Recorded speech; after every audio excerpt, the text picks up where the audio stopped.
Un feliz sábado para cada uno de ustedes, queridos hermanos y amigos, hermanos en Jesús. Somos parte de la misma familia y siempre me gusta cuando recibo invitación de esta iglesia para poder estar con ustedes y poder compartir la palabra de Dios.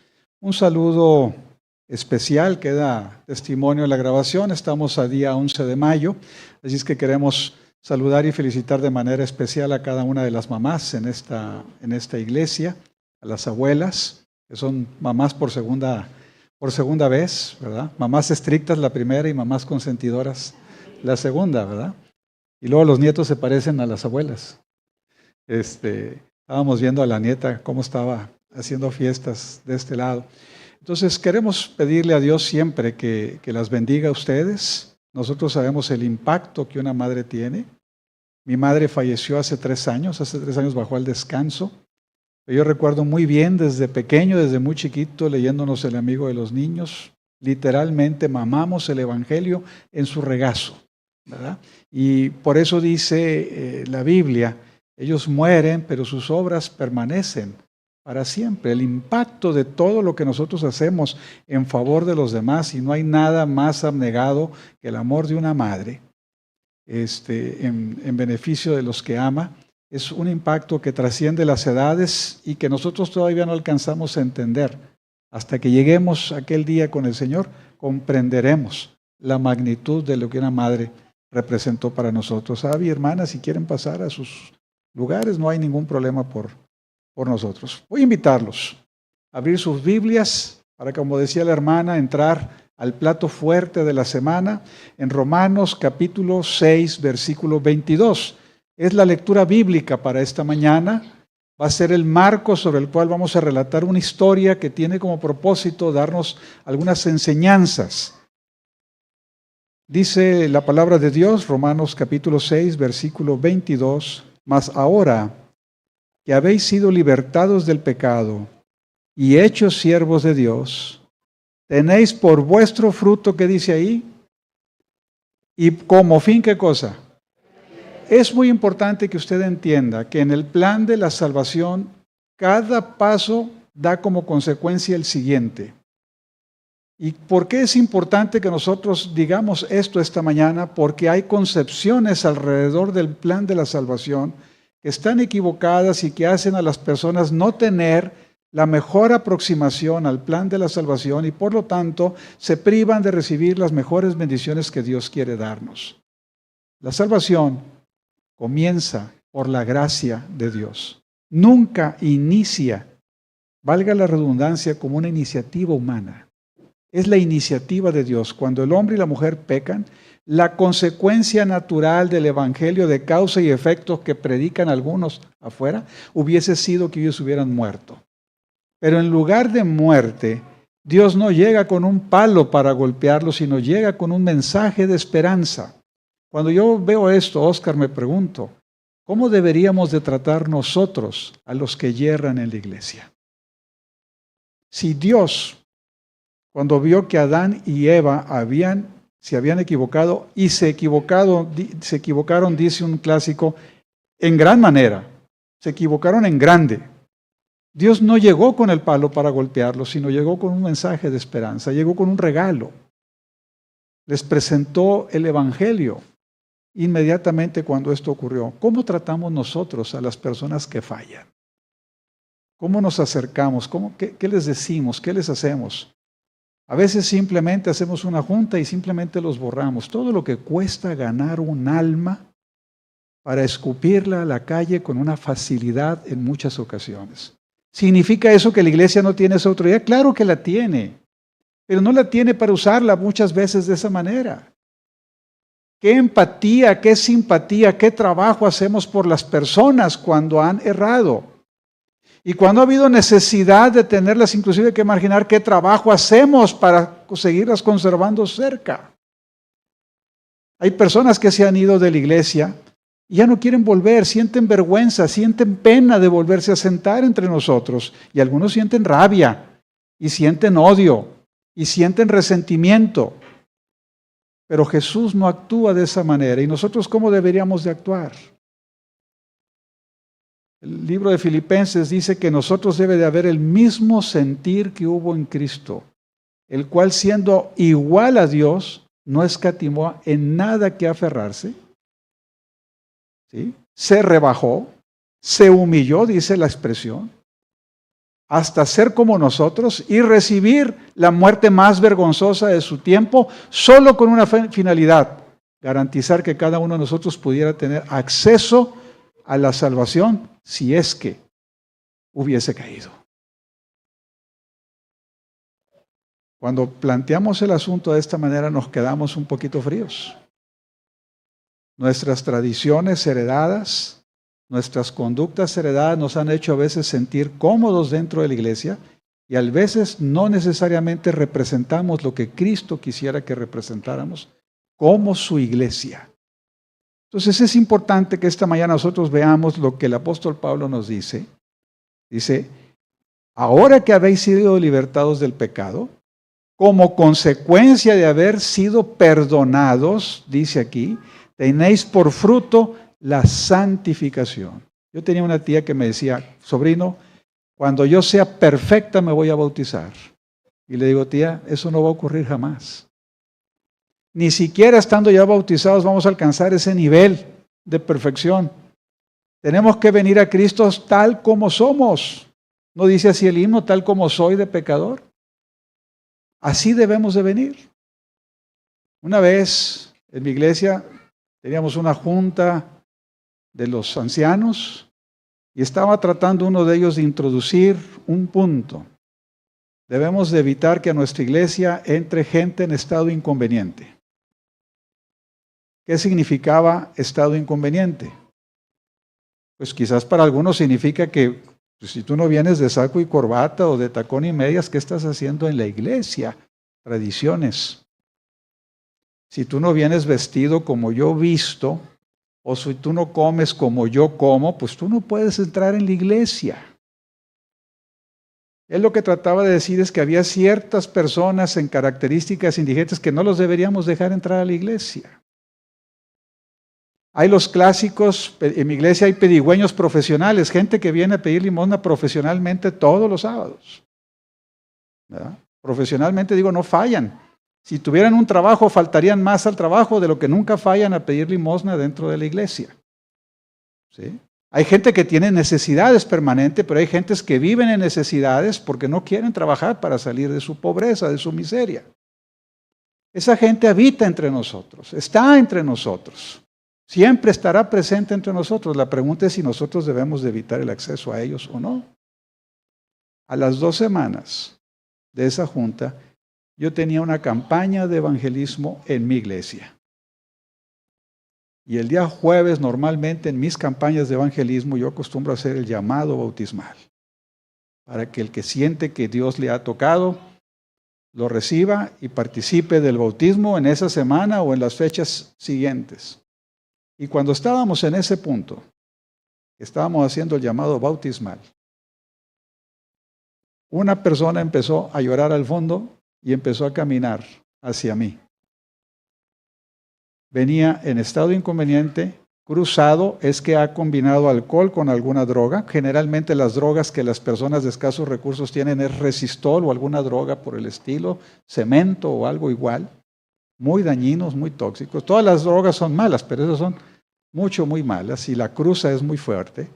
Y venía orinado, se había orinado. Y el vino llegó y empecé a ver cómo los diáconos empezaban a salir como línea defensiva de un equipo de fútbol americano, listos para taclearlo y evitar su llegada. Les pedí que lo hicieran y vino y se abrazó conmigo. Mi llamado duró aproximadamente 10-15 minutos. Yo lo tuve abrazado conmigo y estaba recibiendo el olor. Yo les he platicado la historia del endemoniado gadareno. La iglesia huyó. Yo le pedí al Señor que me diera poder para resistir. Mi humanidad quería repelerlo. Pero algo me decía que esta persona tenía una necesidad. Teníamos en ese entonces asistiendo a nuestra iglesia cerca de unas 12 personas gays. 4 de ellos afeminados. Y estaban la lucha entre los ancianos y las mentes pulcras de nuestra iglesia luchando qué vamos a hacer. 2 de ellos se bautizaron. Y obviamente la lucha. ¿Los dejamos bautizarse? ¿No los dejamos? Yo sé que ustedes no entienden de lo que estoy hablando. Nunca han tenido problemas de ese tipo en esta iglesia. Pero en una iglesia normalmente hay problemas de esta naturaleza. Unos meses después, me dice el pastor, ¿ya vio al diácono? Sí. ¿Sabe quién es? No. Era uno de los afeminados que había abandonado ya su pasada manera de vivir para vivir para Cristo ahora. Y yo no lo reconocía porque en lugar de llegar con esas características, ahora lo veía como un hombre cabal, sentado ahí, como el endemoniado gadareno que nadie reconoció cuando se les acercó, pero luego, después de que Jesús les sana, era otro hombre, y sin embargo él quería regresar con Jesús y Jesús le dijo, mira, no lo hagas, quédate aquí mejor, da testimonio en esta zona, porque Jesús sabía que si volvía con él no iba a ser bien recibido por la iglesia allá. Es triste que a veces hay personas que Dios tiene que salvar por fuera de la iglesia, porque la iglesia jamás podría ser el vehículo para salvarlos a ellos. ¿No les parece que eso es triste? Quiero llevarlos a una historia en el Evangelio de San Juan, capítulo 9. Y si no tienes nada relevante que hacer esta tarde, te voy a invitar a que leas este capítulo y lo estudies con detenimiento. San Juan capítulo 9, versículos del 1 adelante, yo voy a leer 5 partes esta mañana, tarde ya, para compartir algo que nos pueda quedar acerca de cómo funciona el plan de la salvación. Versículo 1 al 3 para empezar. Al pasar Jesús, vio a un hombre ciego de nacimiento y le preguntaron sus discípulos, Rabí, ¿quién pecó, este o sus padres, para que haya nacido ciego? Respondió Jesús, no es que pecó este ni sus padres, sino para que las obras de Dios se manifiesten en él. ¿Cuáles son las razones de las pruebas? De acuerdo a la iglesia del tiempo de Jesús, las razones de las pruebas eran consecuencia de nuestro pecado. Este hombre había nacido enfermo porque sus padres deben de haber cometido un pecado. Y ustedes se pueden imaginar cómo sufre un padre cuando estamos esperando, cómo sufre una madre cuando estamos esperando la llegada de un hijo. ¿Cuántos son papás aquí? Ustedes lo pueden entender. Los que son padres saben que nunca más, una vez que nos convertimos en padre, vamos a volver a descansar 8 horas en paz. Eso lo saben los padres y las madres. Nunca más. Sorry, pero apenas están comenzando. Yo tengo una de 34, uno de 32 y uno de 30. Y quiero decirles que hasta el día de hoy me quitan el sueño y me doblan de rodillas. ¿Por qué razón, hermanos? Porque es una lucha de todo el tiempo. Cuando están chiquitos dependen de ti. Tú gobiernas, tú decides qué comen, deciden qué visten, hasta que llega un día en que ellos ya no quieren comer lo que tú les quieres dar, ni quieren vestir lo que tú les quieres vestir, ni se quieren peinar como tú los quieres peinar. Me acuerdo cuando llegaron los míos rebeldes con los cabellos todos crecidos, ¿verdad? Y luego de repente me cambiaron, ahora todos pelones, ¿verdad? Y luego de repente con unos cortes raros. Y doy gracias a Dios la primera que me salieron con el sexo definido, por lo menos eso pienso yo hasta el día de hoy. Y que no se me han puesto ningún tatuaje, piercing o algo por el estilo, pero esas cosas pasan en las mejores familias. Y usted puede decir, si ese evangelio de causa efectista que se predica en algunas partes es cierto, yo nada más le quiero decir que en el hogar más perfecto del mundo, del universo, siendo Dios el Padre y Adán y Eva creados perfectos, hubo problemas en ese hogar. Y sin embargo, Dios no abandonó a su suerte a sus hijos. Intervino para restaurarlos y para redimirlos, porque el apóstol Pablo dice que una vez que nosotros hemos experimentado la redención, porque el evangelio es por gracia, no por obras, entonces tiene como consecuencia la santificación. ¿Qué significa la santificación? cambiar nuestra pasada manera de vivir a una nueva forma de vida. Esa es la parte del Evangelio donde la mayor parte de las iglesias resbalamos y no entendemos. ¿Cuál es la forma en cómo Dios hace las cosas? Dice el mensaje, el espíritu de profecía en la página 763, párrafo 2. Cristo siente los males de todo doliente. ¿Quién aquí está enfermo? Enfermo fuerte. Cristo siente los males de todo doliente. Cuando los malos espíritus desgarran un cuerpo humano, Cristo siente la maldición. Cristo siente lo que el enfermo de cáncer siente. Siente lo que el nefrópata siente. Siente lo que está pasando el que sufre el infarto o el que sufre la enfermedad crónico-degenerativa. Él está consciente, no nada más de que lo padeces. Él sabe lo que está sintiendo. Dice, cuando la fiebre consume la corriente vital, Él siente la agonía y está tan dispuesto a sanar a los enfermos ahora como cuando estaba personalmente en la tierra. ¿Tú crees eso? ¿Verdaderamente lo crees? Yo sé que lo decimos, sé que lo decretamos. La pregunta importante esta mañana es, ¿tú lo crees?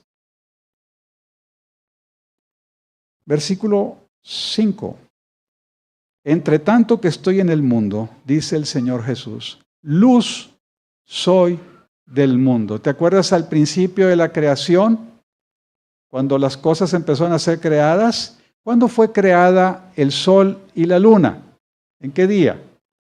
El cuarto día de la creación de Dios. ¿Qué les daba luz a la tierra? Porque en cada momento, escuche bien, en cada momento de la creación de cada día, del día primero, del día segundo, del día tercero, Jesús declara, he aquí, era la tarde y la mañana del día primero. ¿Qué le daba la luz entonces a este mundo?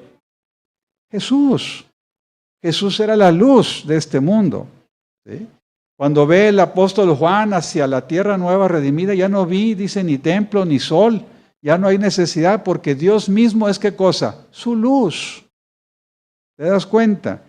Nuestro tiempo mortal humano está fincado en ciertas referencias cósmicas, la rotación de la Tierra, los cambios de la luna, la rotación alrededor del sol.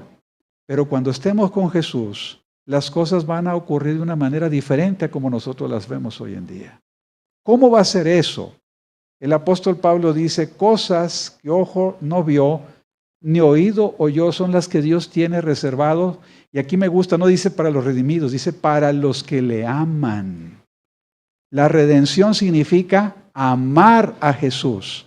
Es mucho más que arrepentirnos de los pecados. Arrepentirnos es parte del proceso de redención. Pero el propósito de redención tiene como propósito darle el paso a la santificación, y la santificación es aprender a amar a Jesús. ¿Te acuerdas cuando estabas enamorando a tu esposa? Cuando eran novios. Todo el tiempo circulaba en esa dirección. ¿Qué le escribo? ¿Qué le compro? No teníamos dinero. No teníamos nada. Si comprábamos, ¿se acuerdan aquellos llaveritos que hacían como dos corazones que se unían, verdad? Y regalábamos un llaverito de esos, o hacíamos alguna cosa. Algunas esposas todavía conservan por ahí guardado alguna. Ahora se lo dicen a los esposos, ¿a poco yo te escribí todo eso? ¿Cómo puede ser, verdad? Es que cuando estamos en el plan de enamoramiento nos transformamos. Somos otros. ¿Por qué perdemos eso? Porque nos desenamoramos con el tiempo. Nos pasa lo mismo en nuestra relación con Jesús. No sé, ¿se acuerdan lo que decimos el primer amor? ¿Cómo son los adventistas o los cristianos convertidos en su primer amor? Intensos. ¿Sí? Intensos, quieren compartir con todos el mensaje. Luego las pruebas, las luchas, los van golpeando, etcétera, etcétera, y nos apagamos. ¿Qué nos hace falta para reactivarnos? Volver a amar. ¿Y cómo es que amamos a alguien? Cuando ese alguien nos impacta. ¿Sí? Nos llega. Hay muchas cosas que a mí me enamoran de mi esposa. Mi esposa es una gran cocinera. Yo soy muy poco dado a comer de una mano ajena y Yo como de mi esposa y a veces cuando hay comidas fuera y de la iglesia yo le digo que me lleve porque soy muy difícil, los sabores, las texturas y esas cosas soy muy, muy difícil. La sierva del Señor dice en Consejos sobre el Régimen Alimenticio, de ver los postres que nuestras hermanas sirven en nuestras iglesias, prefiero volver a comer carne. Fíjense nada más lo que dice, o sea, para que vea cómo siempre, pero cada hijo, a mí me gusta ayer el Día de las Madres, cada hijo, es que yo tengo la mejor mamá del mundo. Todos los hijos están convencidos que tienen la mejor mamá del mundo, excepto el esposo. El esposo piensa que tiene la mejor mamá del mundo, pero no sabe si la esposa es la mejor mamá del mundo, pero los hijos sí creen que ella es la mejor mamá del mundo. Y yo siempre pongo, bienaventurada la sabiduría de Dios, que le supo dar a cada ser humano la mejor mamá del mundo. Porque yo creo que la mejor mamá del mundo fue mi mamá. ¿Sí me explico? Y yo creo que usted también va a pensar lo mismo de la suya, porque a mí el sazón de la mano de mi mamá no la cambia por nadie. ¿Sí? Y mi esposa tuvo la inteligencia de ganarlo, pero sin embargo, eso no es lo que me enamora más de mi esposa. Y a mi esposa le gusta agradarme siempre. A veces me quiere agradar tanto que me da cosas que yo no quiero, pero ella trata de agradarme con esas. Una cosa que no me gusta es que cocina muy bonito, pero le gusta intervenir en mi plato y a mí no me gusta que nadie intervenga en mi plato. A mí me gusta intervenir en el plato de ella, porque a ella le gusta que yo intervenga, lo considera como un acto de cariño, pero a mí no me gusta que nadie se meta en mi plato. Si a mí me dio una porción, esa es mi porción. No quiero compartirla con nadie. Oye, es que alguien más, yo te pongo el dinero y compra las porciones que necesitas para allá, pero con mi porción que nadie se meta. ¿Sí me explico? Y a ella le encanta, sin avisar, trae el tenedor y se mete. La primera vez, hermana, que salimos juntos a cenar entre amigos, yo tengo un problema de alergia con el huevo. Yo pruebo el huevo natural y empiezo a vomitar. Es un problema con el que nací. Y todo el mundo disfruta de los huevos. ¿Quién no disfruta de los huevos? Y yo soy el envidioso número uno porque me gustaría disfrutar de los huevos como todo el mundo disfruta de los huevos. Y he encontrado en la vida algunas maneras maravillosas de poderme comer los huevos escondiendo el sabor del huevo. Pero a mi esposa le encanta el huevo duro, el huevo poché. Y un día hizo una ensalada y como a ella le encanta intervenir, ¿verdad?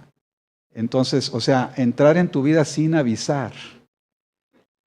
Estaba yo platicando con unos amigos y de repente ella agarró de la ensalada y me metió el huevo duro adentro del huevo. Eso es maravilloso. Estoy hablando de algunas intimidades que yo sé que ustedes podrán identificarse en sus propias parejas, en sus propias dinámicas familiares. Pero ¿saben qué es lo que me enamora más de mi esposa? Mi esposa tiene el perdido arte de orar cada mañana. Yo me levanto a las 5 o 6 de la mañana y la veo de rodillas orando. Eso me enamora a mí. Porque cuando esa mujer está agarrada de la mano de Dios, yo sé que el Señor no me va a soltar nunca. De ningún lado, exactamente, ¿verdad? Entonces, como ya sabe que ella no puede intervenir de manera directa, ora a Dios que sabe que Dios puede intervenir en mi vida a la hora que quiera y de la manera que quiera, ¿verdad? Finalmente ella es intervencionista, ¿verdad? Y eso ocurre.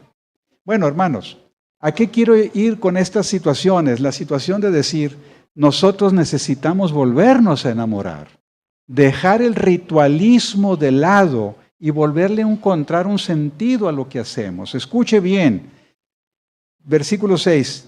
Dicho esto, estaba ahí un ciego de nacimiento. Dicho esto, escupió en tierra e hizo lodo con la saliva. O sea, con la tierra y con la saliva hizo un ungüento. Y lo untó en los ojos del ciego y luego le dijo, ve a lavarte en el estanque de Siloé, que traducido es enviado. Aquí está la foto por inteligencia artificial del estanque de Siloé. Hay dos estanques, había otros más, pero hay dos estanques relevantes con relación a los milagros en el Evangelio. La piscina de Betesda y el estanque de Siloé. La piscina de Betesda es importante en el Evangelio porque ahí fue sanado ¿quién? El paralítico, el parapléjico es una buena expresión técnica del problema porque no se podía desplazar ni siquiera con los brazos, ¿verdad?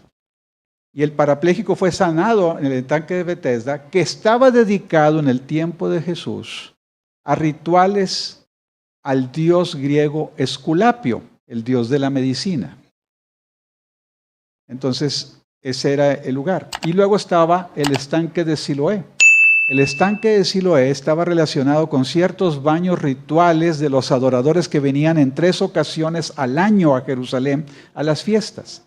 Este milagro está en relación con las fiestas de las cabañas. ¿Alguien me puede decir qué fiesta era, en qué lugar o en qué tiempo del año ocurría la fiesta de las cabañas?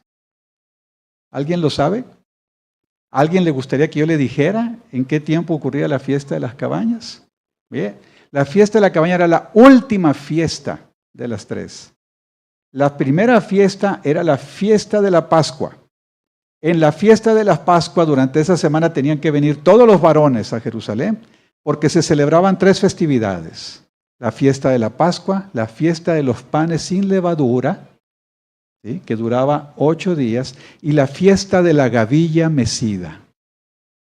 Fiesta de la gavilla mecida. Alguna vez, a lo mejor habrá oportunidad, les puedo presentar durante una semana el Evangelio en las fiestas del santuario. Es una cosa hermosa porque era la forma como Dios le daba el Evangelio al pueblo de Israel. A los 50 días había otra fiesta que era la fiesta de los primeros frutos, que era la fiesta de la cosecha del trigo, que en el Nuevo Testamento conocemos nosotros como el Pentecostés. Y luego, unos 3 meses después, al final del ciclo de la cosecha, entre finales de septiembre y principios de noviembre, según caiga el calendario cada año, se celebraban otras 3 fiestas.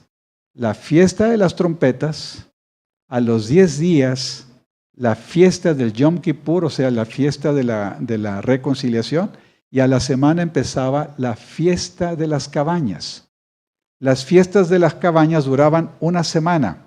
Tenían que hacer enredaderas. ¿Cuántos de los que están de aquí crecieron en algún rancho o ejido en México? Ustedes sabrán que cuando la boda se hace y se casa la novia, ¿qué le hacen? Una enredadera, una cabañita, ¿verdad?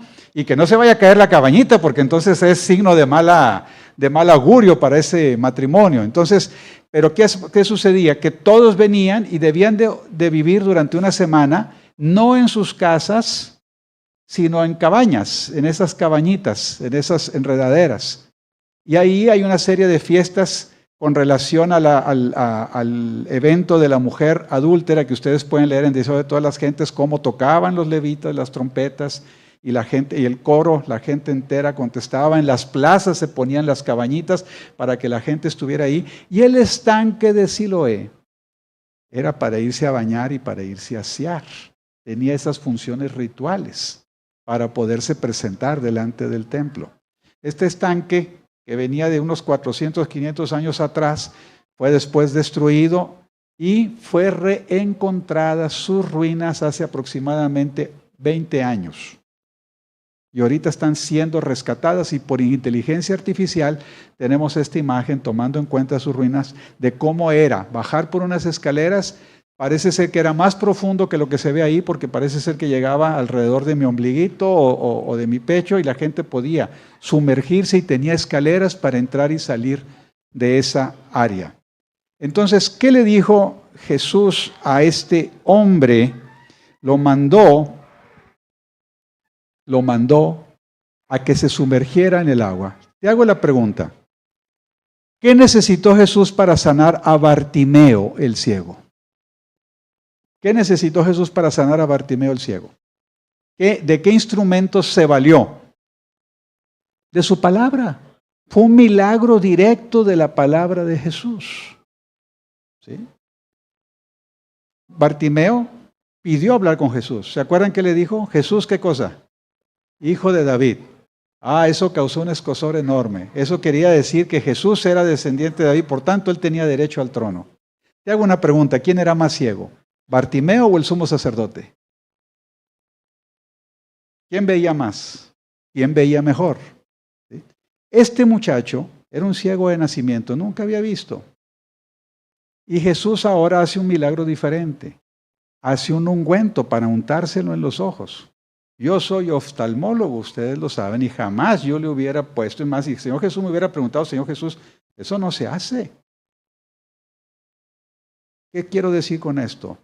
Mi prejuicio en el rol de vida que a mí me toca vivir no me permite entender cómo funciona Dios fuera de esta realidad. Él mismo que mandó que de las tinieblas se hiciese la luz, el mismo que con sus manos agarró del polvo de la tierra y le dio forma al hombre, el misma mano, el mismo poder, estaba nutriendo vida nuevamente a un ojo que nunca había visto en su vida. Y entonces lo manda a lavar. ¿Por qué? Para recordarnos a nosotros dos cosas que son relevantes. La primera, la importancia del poder de Dios. La segunda, la importancia del esfuerzo humano. Dios no puede jamás hacer algo en tu vida por en contra de tu voluntad. Se requiere tu voluntad. El endemoniado gadareno, no importa lo que haya hecho en su vida, que terminó lleno de demonios, en el interior de su corazón clamaba a Dios por liberación. Y el diablo no le permitía al endemoniado hablar. Lo que el diablo no entiende es que Dios entiende lo que hay en el interior de tu corazón. Esta tarde harías bien en asomarte en el espejo y decir que miras. ¿Estás mirando lo que la presión social del momento te hace ver? ¿Te estás comportando como la iglesia te hace sentir que te debes de comportar? ¿O estás reaccionando como Dios te está llamando a reaccionar? Ese es el punto. Dice la pluma inspirada, a muchos de los afligidos que eran sanados, Cristo les dijo, no peques más, porque no te venga alguna cosa peor. Queridos amigos, Jesús nunca nos sana para volvernos a donde habíamos enfermado. Nunca nos restaura para vernos caer nuevamente. Jesús nos salva para hacer de nosotros algo mejor de lo que Él encontró. Pero lo más interesante es que Jesús no nos ama por lo que somos ahora después de ser perdonados. Jesús nos amó cuando estábamos en problemas. Jesús nos amó cuando estábamos en la borrachera. Jesús nos amó cuando nuestra sexualidad estaba en conflicto y desvirtuada. Jesús nos amó cuando estábamos nosotros en pecado. Y eso es lo que lo hace maravilloso, que Jesús nos ama tal como somos. Pero nos ama tanto que no desea dejarnos en la situación donde nos encontró. Desea hacer de nosotros algo mejor y en eso fallamos muchas iglesias. Versículo 13. El milagro ocurrió. Y cuando el milagro ocurre, ¿qué es lo que empieza inmediatamente? El chismecito, ¿verdad? Empieza la rumorología. Llevaron ante los fariseos al que había sido ciego. ¿Cuál era el problema? El problema no era el milagro. El problema no era el milagro. ¿Cuál fue el problema? ¿Que era qué cosa? Día de reposo, cuando Jesús había hecho el lodo y le había abierto los ojos. Jesús dijo en otra ocasión, el sábado fue hecho por causa del hombre y no el hombre por causa del sábado. Te hago una pregunta. ¿Es el sábado un día de delicia para ti? ¿O es un día de reglamentos y restricciones? La palabra de Dios nos dice aquí, dice, volvieron pues a preguntarle, versículo 15, los fariseos, ¿cómo había recibido la vista? Y él le dijo, me puso lodo sobre los ojos, me lavé y veo. Entonces algunos de los fariseos decían, ese hombre no procede de Dios, porque no guarda el día de reposo. Otros decían, ¿cómo puede un hombre pecador hacer señales? Y había disensión entre ellos, se había dividido la causa. Aún entre ellos no alcanzaban a explicar. Nosotros cuando nos ponemos a explicar profecías y abrimos el YouTube o abrimos el Facebook o abrimos las redes sociales, vemos que algunos pastores, pastores de nuestra propia iglesia, en unos lugares nos explican de una manera. Y luego vamos con otros pastores y en el mismo lugar, con el mismo texto, nos explican de otra manera. Y nosotros nos quedamos en medio pensando, bueno, ¿y dónde está la razón? Y los de aquí dicen, no, es que esos están cometiendo herejías. Y los de acá dicen, no, es que esos no están interpretando correctamente el texto. Esas cosas han existido desde el tiempo del Señor Jesús. El Señor Jesús no se dedicó a contiendas de naturaleza teológica, ni hizo argumentaciones de naturalezas de debate, ni cosas por el estilo. Y es más, dijo, de una vez para que les quede claro, el sábado, escuche bien, fue hecho para el hombre.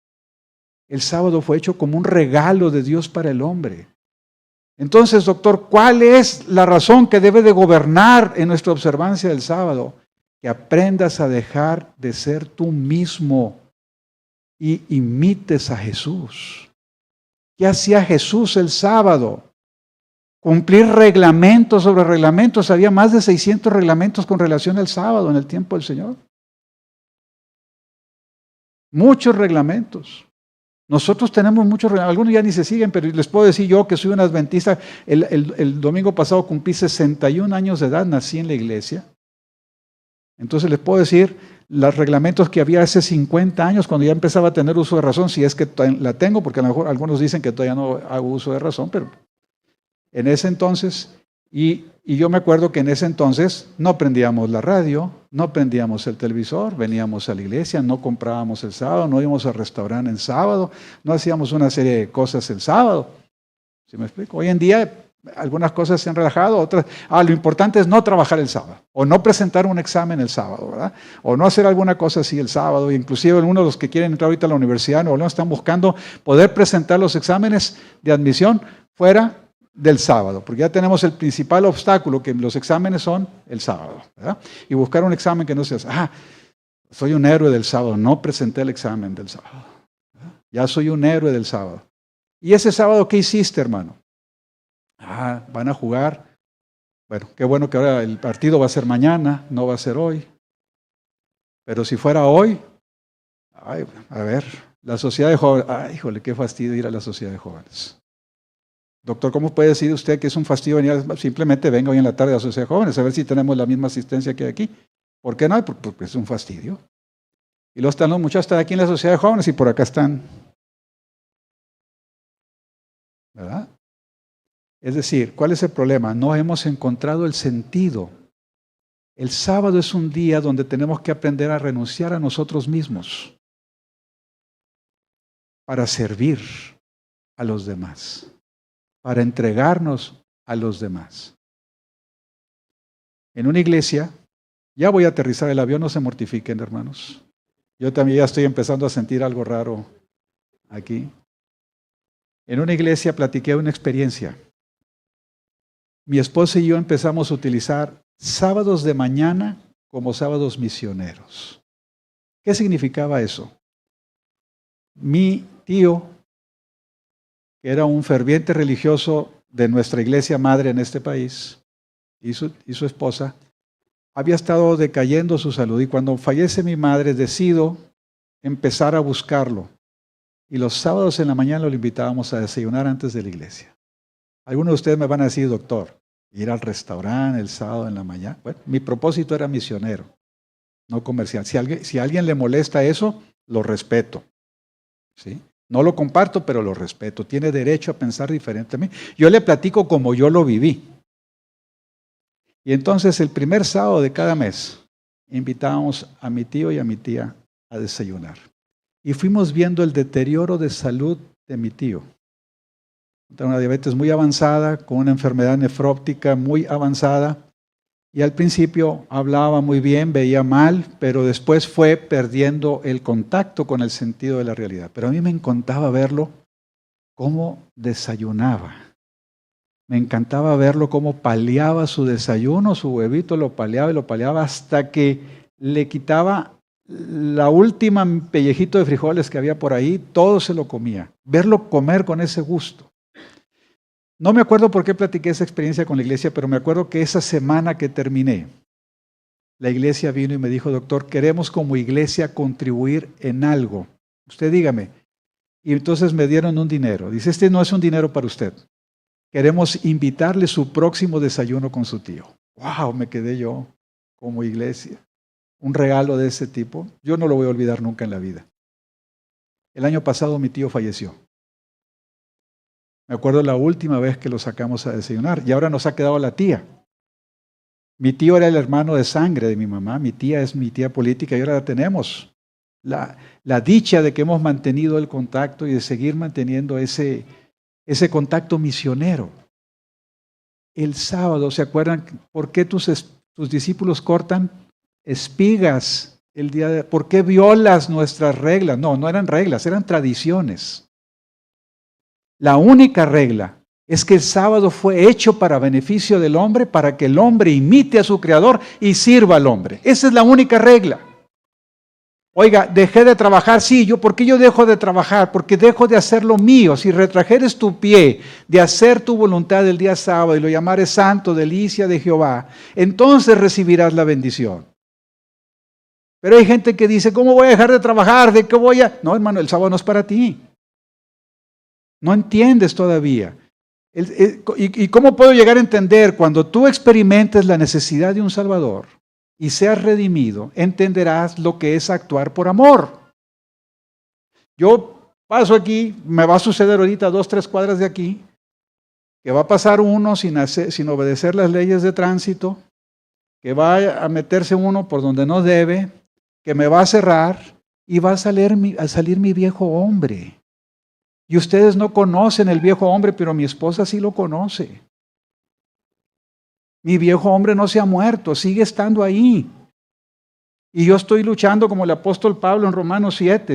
Es una lucha constante entre mi viejo hombre. Sí, porque todos aquí, hermanos, lo que vemos es lo bonito que estamos aquí en la iglesia. Pero no nos conocemos como somos realmente allá. Yo todo lo que le dije ahorita a mi esposa, ahora pregúntele a mi esposa que él enamoró de mí, todavía no lo encuentra. ¿Por qué? Porque tiene que estar conviviendo unas veces con el nuevo hombre y otras veces con el viejo hombre. ¿Y de qué se trata el sábado? De restauración. El sábado se trata de reafirmación de nuestra esperanza en Cristo Jesús. Todo eso ocurre en el estanque de Siloé. Los pastores del tiempo de Jesús cuestionan el milagro porque no ocurre de acuerdo a los cánones de la iglesia. ¿No nos pasa eso también a veces a nosotros?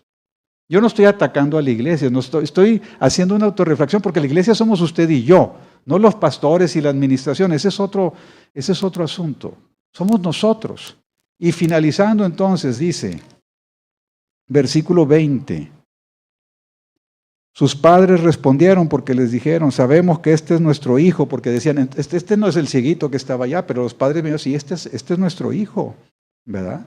Y nosotros tampoco sabemos qué pasó, porque tenían miedo de los judíos, porque habían amenazado con expulsarlos de la iglesia. Y entonces sigue por ahí el asunto, y llega un momento en que ellos fueron expulsados de la iglesia, porque les impusieron una cosa, digan que fue el Dios de Moisés, no el Dios de Jesús el que los sanó. ¿No era el mismo Dios? Sí, hermano, pero como tú no traes el saco que yo traigo y tú no lo traes, tú no puedes ser igual a mí. Tú sabes lo que estoy tratando de hacer, es una exageración. Eso hacemos a veces nosotros aquí en la iglesia. Uy, no. La hermana, sí, pero ya sabe, no, la hermana, ¿quién sabe qué habrá hecho para que le hayan dado ese ascenso en el trabajo? ¿Quién sabe qué habrá hecho para traer un coche nuevo? ¿Quién sabe qué habrá hecho el hermano para esto o para aquello? ¿Por qué lo nombran a este para dirigir en la iglesia? ¿No saben lo que él es? Hermano, mírate en el espejo y no sabes lo que tú eres, porque es posible que los demás no lo sepan, pero Dios sí sabe quién eres tú. Y dice el apóstol Pablo, de la manera que juzgas a otros, a ti mismo tú te estás juzgando. Pero termina. Vean cómo termina el Evangelio. Versículo 35. Oyó Jesús que le habían expulsado y hallándole le dijo, ¿crees tú en el Hijo de Dios? Quizás haya sentado aquí en la mañana, en la iglesia, alguien que ha sido expulsado de la iglesia. Es triste. Pero el hecho de que te hayan expulsado de la iglesia no significa que Dios te haya expulsado de su presencia. Le dice, ¿crees tú en el Hijo de Dios? Y respondió él y dijo, ¿quién es, Señor, para que crea en él? Le dijo Jesús, pues le has visto, el que habla contigo, él es. Y él dijo, creo, Señor, y en ese momento le adoró. ¿Qué haces tú con ese Jesús llamado el Cristo? ¿Qué es Jesús para ti? ¿Un sanador? Pregúntale a los enfermos qué necesitan un sanador. Pregúntale a los indoctos, necesitan un profesor. Pero pocos quieren recibir a Jesús como un Salvador.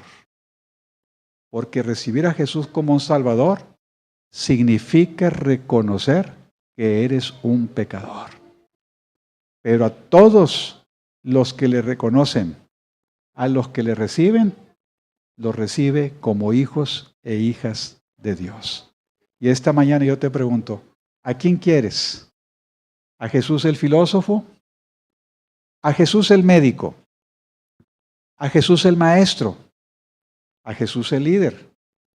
¿O a Jesús el redentor? Ese es el único título que a Jesús le interesa tener en tu corazón. Que esta mañana y tarde Jesús sea el redentor que tu vida necesita. Que Dios te bendiga.